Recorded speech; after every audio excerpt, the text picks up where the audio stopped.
1991ರಲ್ಲಿ ಶ್ರೀ ರಾಜೀವ್ ಗಾಂಧಿ ಅವರು ತಮಿಳುನಾಡಿನ ಶ್ರೀ ಪೆರಂಬದೂರಿನಲ್ಲಿ ಕೊಲೆ ಆಗ್ತಾರೆ ಅಂತ ನೀವು ಹೇಳಿದ್ದೀರ.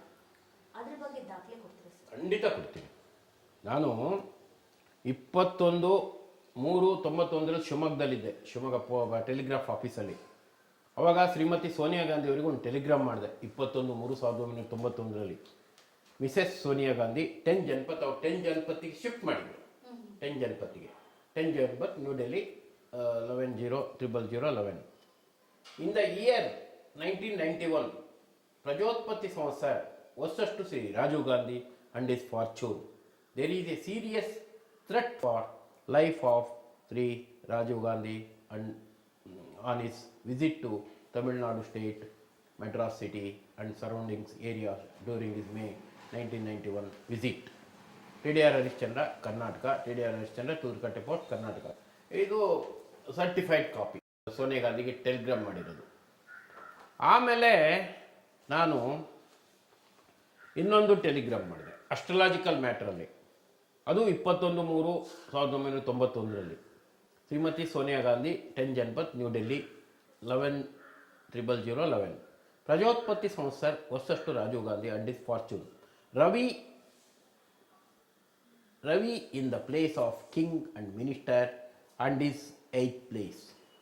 Lost the life in all his work. Kuja acts artificial in 11th place. Guru in 12th place in Karuda path. ವಕ್ರನಾಗಿದ್ದಾನೆ ಅಂತ ಕರುಡ್ ಪಾತ್ ಅಂದರೆ. He will not be re-elected as a prime minister again. TDR Harishchandragowda from Karnataka. ಇದು certified copy. ಇದು certified copy ಅಸ್ಟ್ರಾಲಾಜಿಕಲಲ್ಲಿ ಸೋನಿಯಾ ಗಾಂಧಿ ಅವರಿಗೆ telegram ಮಾಡಿರೋದು. ಆಮೇಲೆ ನಾನು ಡೆಲ್ಲಿಗೆ ಹೋದಾಗ ಸೋನಿಯಾ ಗಾಂಧಿ ಮನೆ ಏನು ನಮಗೆ ತೆಗೀಲಿಲ್ಲ, ಬಂದ್ ಮಾಡಿಬಿಟ್ರು. ಆಮೇಲೆ ನರಸಿಂಹರಾವ್ ಕರ್ಸ್ಕೊಂಡಿದ್ದು ನನ್ನ ಸುಮಾರಾಗಿ ಬೆಳಗ್ಗೆ ಸಾಯಂಕಾಲ ಬಂದೆ. ಅದನ್ನು ಹಿಂದೂಸ್ತಾನ್ ಟೈಮ್ಸ್ ನಾನು ವರದಿ ಮಾಡಿದ್ದು ಓದ್ತೀನಿ. ಫ್ರಂಟ್ ಪೇಜಲ್ಲಿ ಬಂದಿತ್ತು, ಡೇಟೆಡ್ 2/9/1991 ದ ಹಿಂದೂಸ್ತಾನ್ ಟೈಮ್ಸ್. ಅದು ಲೀಡಿಂಗ್ ಪೇಪರ್. ಅದು 15 ಲಕ್ಷ ಸರ್ಕ್ಯುಲೇಷನ್ ಇದೆ ಬರೀ ಡೆಲ್ಲಿನಲ್ಲಿ. ದ TDR Harishchandra, a member of the AICC, has complained to Prime Minister PV Narasimha Rao that despite Karnataka Chief Minister S. Bangarappa being warned that there was danger to the life of Mr. Rajiv Gandhi, he had let Mr. Gandhi go to Madras on May 21st. Mr. Harishchandra, who met the Prime Minister yesterday for about 45 minutes, said on March 21st he had sent a telegram to the President of India predicting danger to the life of Mr. Rajiv Gandhi. On April 26, a statement to his effect was published in a Bangalore Evening Hour. He said that Mr. Bangarappa warned about Mr. Gandhi's assassination, but he acted in a most irresponsible manner. Similarly, Mr. Shankaranand, Mr. Jafar Sharif, Mrs. Margaret Alva, Mrs. Tara Devi had not advised Mr. Gandhi against visiting Tamil Nadu on the fateful day. He demanded that Mr. Bangarappa, along with all these leaders, should be asked to quit as they were responsible for Mr. Gandhi's death. ಇದನ್ನ ಇದೇ paper cutting ಹಿಡ್ಕೊಂಡು ಹೋಗಿ ಮೊಯ್ಲಿ ಸೋನಿಯಾ ಗಾಂಧಿ ಹತ್ರ ತೋರಿಸಿ ತಾನು chief minister ಆಗಿದ್ದಾನೆ. Actual ಆಗಿ Narasimha Rao prime minister ಆಗಿ ನಾನೇ ಕಾರಣ. 8 ವರ್ಷದ ಮುಂಚೆ ಹೇಳಿದ್ದೆ ನರಸಿಂಹರಾವ್ ಪ್ರೈಮ್ ಮಿನಿಸ್ಟರ್ ಆಗ್ತೀಯ ಅಂತ. ಆದರೆ ನರಸಿಂಹರಾವ್ ಇದೊಂದು ಬಂತು 45 ನಿಮಿಷ ನೀನು ಊರಿಗೆ ಹೋಗೋ ಅಂತ ಮೊಯ್ಲಿನ ಚೀಫ್ ಮಿನಿಸ್ಟರ್ ಮಾಡಿಬಿಟ್ಟ. ಹಂಗದು ಕತೆ. ನನಗೆ ಕೊಡಬೇಕಾಗಿತ್ತು ಚೀಫ್ ಮಿನಿಸ್ಟರ್ ಪೋಸ್ಟು, ಅದು ಎಲ್ಲಿ ಕೊಡ್ತಾರೆ ಅವರು. ನಾನು ಒಂದು ಡೇಟೆಡ್ 6/8/2005 ಶ್ರೀಮತಿ ಸೋನಿಯಾ ಗಾಂಧಿ ಅವರಿಗೆ ಒಂದು ಪತ್ರ ಬರೆದೆ. Mrs Sonia Gandhi, Honorable AICC President, 10 Janpath new Delhi, place Bangalore, dated 6/8/2005. KPCC ಆಫೀಸಿಗೆ ಸೀಲ್ ಹೊಡೆದು ಅಲ್ಲಿಂದ ಕಳಿಸ್ಕೊಟ್ಟೆ ಫ್ಯಾಕ್ಸಲ್ಲಿ. Most respected madam, this letter is addressed to Srimati Sonia Gandhi, the AICC President, TDR Harishchandra at the instance of the Congress High Command. On 28 January 1990, Sri TDR Harishchandra had met the former Prime Minister Sri Rajiv Gandhi and his New Delhi residence. He informed the former Prime Minister that his life will be under threat in Tamil Nadu during the month of May 1991. Sri Rajiv Gandhi's personal secretary, Srimati Margaret Alva, who was present, was informed of the same and directed to take safety measures. Sri Rajiv Gandhi was allowed to proceed on his Tamil Nadu tour 21/5/1991 without informing Srimati Sonia Gandhi, but he most unfortunately lost his precious life there. None were able to save him from the cruel hands of death. Miss Margaret Alva was warned about Gandhi's assassination, but Srimati Margaret Alva, irresponsible manner, Margaret Alva responsible for Mr. Gandhi's death. ಇಲ್ಲಿ ಏನಾಗಿದೆ 1985 ಅಲ್ಲಿ ರಾಜೀವ್ ಗಾಂಧಿ ಪ್ರಧಾನಿ ಆದ ತಕ್ಷಣ ಇವರು ಎಲ್ಲ ಆಸ್ಕರ್, ಆಂಟನಿ ಆಳ್ವಾ, ಜಾರ್ಜ್ ಮಾಧವನ್ಗಳು, ಸೋನಿಯಾ ಗಾಂಧಿ ಎಲ್ಲ ಸೇರಿ ಮಿಜೋರಾಮ್ ಕ್ರಿಶ್ಚಿಯನ್ ಸ್ಟೇಟ್ ಮಾಡಿಬಿಟ್ರು. ಓಹೋ, ರಾಜೀವ್ ಗಾಂಧಿ ನಾನು ಹೇಳ್ದಂಗೆ ಕೇಳ್ತಾನೆ, ಇಂಡಿಯಾ ದೇಶನ್ ಕ್ಯಾಥೋಲಿಕ್ ರಾಜ್ಯ ಮಾಡ್ತಾನೆ ಅಂತ ಬೆನ್ನತ್ತದ್ದು. ಆದ್ರೆ ಏನಾಗ್ಬಿಡ್ತೀವಿ, ರಾಜೀವ್ ಗಾಂಧಿ ಶೃಂಗೇರಿ ಕಡೆ ಹೋಗ್ಬಿಟ್ಟ, ಹಿಂದೂ ಧರ್ಮದ ಕಡೆ ವಾಲ್ದ. ಇವರಿಗೆ ಕ್ರಿಶ್ಚಿಯನಿಗೆ ಸಿಟ್ಟು ಬಂತು. ಆಸ್ಕರ್ ಆಂಟನಿಗಳು ಸೋನಿಯಾ ಗಾಂಧಿ ಅಮ್ಮನ ಹತ್ರ ಹೋಗೋದು, ಮೇಡಮ್ ಯಾವಾಗ ಕ್ರಿಶ್ಚಿಯನ್ ರಾಜ್ಯ ಅಂತ. ಅಲ್ಲೇನಾಯ್ತು, ಇವರಿಗೆಲ್ಲ ಸಿಟ್ಟು ಬಂತು. ರಾಜೀವ್ ಗಾಂಧಿದು ಮೇ 21ನೇ ತಾರೀಕು 1991 ಪೆರಂಬೂರ್ನಲ್ಲಿ ಒಂದು ಫಂಕ್ಷನ್ ಇಟ್ಕೊಂಡಿದ್ರು ಜಯಲಲಿತಾ ಜೊತೆ. ಇದು ಎಲ್ಲರಿಗೂ ಗೊತ್ತಾಯ್ತು. ಆವಾಗ ಸೋನಿಯಾ ಗಾಂಧಿ ಅಮ್ಮ ಸೋನಿಯಾ ಗಾಂಧಿಗೆ ಹೇಳಿದ್ರು, ನೀವು ಹೋಗ್ಬೇಡ ನೀನು ಅಂತ. ಅಲ್ಲಿ ಏನಾಗಿದೆ, ಮರ್ಗತ್ತಂ ಚಂದ್ರಶೇಖರ್ ಅಂತ ಅವಳು ಕೇಂದ್ರ ಜನರಲ್ ಸೆಕ್ರೆಟರಿ ಇದ್ದು, ಅವಳ ಮಗಳು LTTE ನವನ್ನ ಮದುವೆ ಆಗಿದ್ದಾರೆ.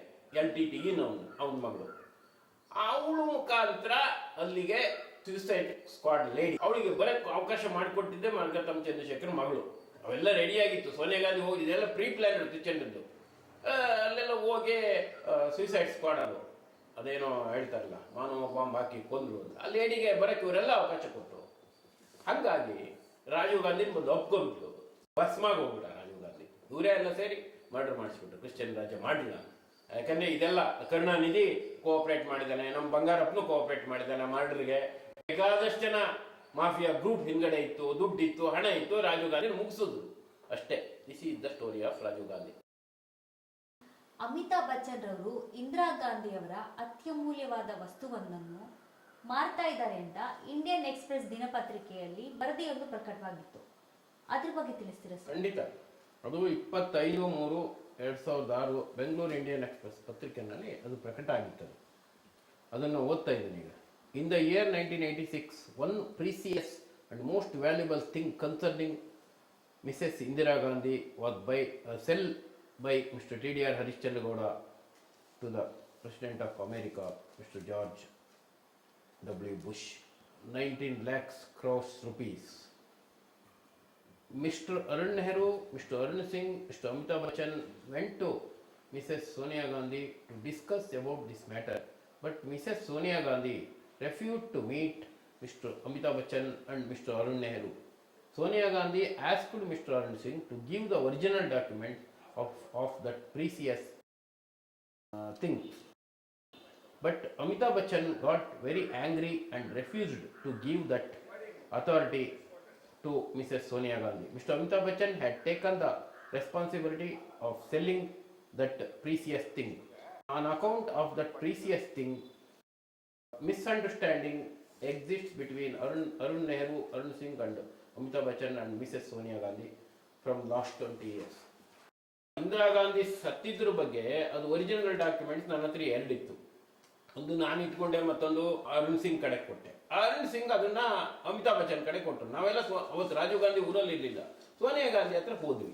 ಸೋನಿಯಾ ಗಾಂಧಿ ಹತ್ರ ಹೋದ್ರೆ ಅರುಣ್ ನೆಹರು, ನಾನು ಮತ್ತು ಅಮಿತಾಬ್ ಬಚ್ಚನ್ ಒಳಗಡೆ ಬರಲಿಲ್ಲ. ಅರುಣ್ ಸಿಂಗ್ ಹೋಗಿ ಕೇಳಿದ್ರು, ಯಾರನ್ನೂ ನೋಡಲ್ಲ, ನಂಗೆ ಒರಿಜಿನಲ್ ಕೊಡಿ ಅಂತ. ಅಮಿತಾಬ್ ಬಚ್ಚನ್ ಕೊಡಲಿಲ್ಲ, ಭೇಟಿ ಮಾಡಲ್ಲ ಅಂದರು.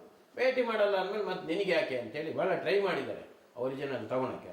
ಅವರೆಲ್ಲ ಸಿಟ್ ಮಾಡ್ಕೊಂಡು ಅಮಿತಾಬ್ ಬಚ್ಚನ್ ಹತ್ರ ಇದೆ. ಅದು ಇಷ್ಟೇ ವಿಷಯ. ಅದು ಇಂಡಿಯನ್ ಎಕ್ಸ್‌ಪ್ರೆಸ್ ಇದರಲ್ಲಿ ವರದಿಯಾಗಿತ್ತು ಅಷ್ಟೇ.